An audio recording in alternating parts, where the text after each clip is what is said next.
বাবা চেয়েছিলেন ছেলে বড় হয়ে ডাক্তার বা ইঞ্জিনিয়ার হোক। ভালো পড়াশোনার জন্য তামিমকে শহরে আনা হয়েছিল। সেখানে পড়াশোনার বাইরে যে সময়টা পেতেন ক্রিকেট খেলেই কাটাতেন। স্কুলের পর প্রাইভেট টিচাররা আসতেন, এমনকি রাতেও টিচাররা আসতেন। তামিমকে বাসায় পেতেন না।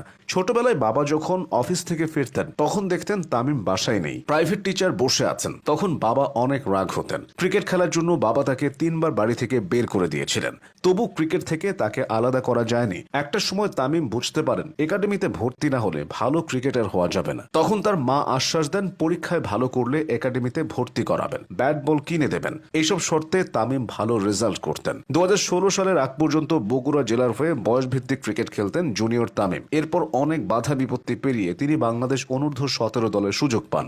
এবার বাবার মন গলে তামিমকে কিনে দেন 25,000 টাকার ব্যাট। তামিম পেয়ে যান লক্ষ্যে পৌঁছানোর অনুপ্রেরণা। 2017 সালে তিনি রাজশাহীর বাংলা ট্র্যাক ক্রিকেট একাডেমিতে ভর্তি হন। সাবেক ক্রিকেটার খালেদ মাহমুদ সুজন এই প্রতিষ্ঠানের প্রধান কোচ। তবে সবকিছু ছাপিয়ে 2020 সালে অনূর্ধ্ব-19 বিশ্বকাপে আলোচনার কেন্দ্রবিন্দুতে চলে আসেন জুনিয়র তামিম। যুব বিশ্বকাপের কোয়ার্টার ফাইনালে তার দারুণ এক ইনিংসে ভর করে দক্ষিণ আফ্রিকাকে হারিয়েছিল বাংলাদেশ। পুরো টুর্নামেন্ট জুড়ে নির্ভর খেলে নজর কেড়েছিলেন সবার, সাথে দলকে চ্যাম্পিয়ন করতে রেখেছিলেন গুরুত্বপূর্ণ ভূমিকা। যুব বিশ্বকাপ জয়ের পর সে টিমের কয়েকজন ক্রিকেটার দ্রুতই সুযোগ পেয়ে যান জাতীয় দলে। তবে তানজিদ তামিম যেন চলে গিয়েছিলেন কিছুটা আড়ালে। ইনজুরির সাথে বেশ কয়েকবার লড়াই করতে হয়েছে তাকে।